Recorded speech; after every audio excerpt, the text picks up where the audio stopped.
Neste vídeo eu vou mostrar para vocês como você pode desativar o modo não perturbe no smartphone Samsung A05. Você pode vir aqui no painel de controle e aqui você pode desativar esta opção. Ou você pode vir aqui em configurações, aí você seleciona a opção notificações e seleciona esta opção não perturbar. Caso ele esteja ativado, ele vai até notificar ali na barra de status, você pode desativar essa opção.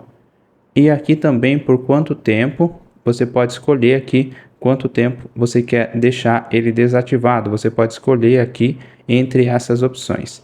É esse vídeo que eu queria mostrar para vocês, como você pode desativar o modo não perturbe nesse smartphone. Espero que esse vídeo tenha te ajudado. Não esqueça do seu like e caso você queira comprar esse smartphone, eu vou deixar o link na descrição do vídeo.